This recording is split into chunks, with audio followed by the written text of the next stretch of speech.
So ఇది నిజంగా ఒక గొప్ప రోజు అండి నా దృష్టిలో. అది అసలు నిజంగా ఇది శంకుస్థాపన జరుగుతున్నటువంటి టైం ఇది.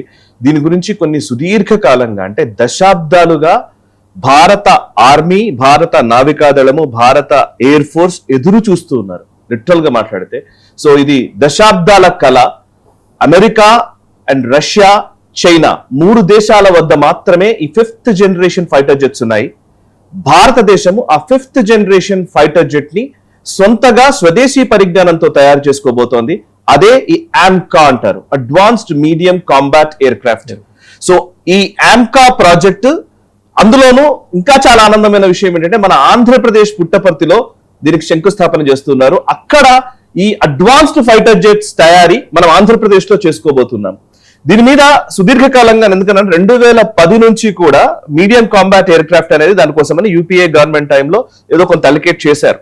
అది అట్లాగే నత్తనడకన సాగుతుంది. అంటే బేసికల్ అన్ని దేశాలకు ఉన్నాయండి ఫైటర్ జెట్స్. అందులోనూ వాళ్ళు అడ్వాన్స్డ్ ఫైటర్ జెట్స్, ఇప్పుడు స్టెల్త్ ఫైటర్ జెట్స్ అంటారు. స్టెల్త్ అంటే రేడార్లకి చిక్కనటువంటి ఫైటర్ జెట్స్. అందులో యుఎస్ఏకి ఇప్పుడు F-22 రాప్టర్, F-35 లైట్నింగ్ 2 ఉంటది. ఈ రెండు కూడా చాలా కీలకమైనటువంటి ఫైటర్ జెట్స్. అవి యుద్ధ మైదానంలో అంటే ఎదుటి దేశానికి సంబంధించి ముఖ్యంగా రేడార్లు పసిగట్టకుండా లోపలికి వెళ్లి కాంబాట్ ఆపరేషన్స్ చేయగలిగేటువంటి అద్భుతమైన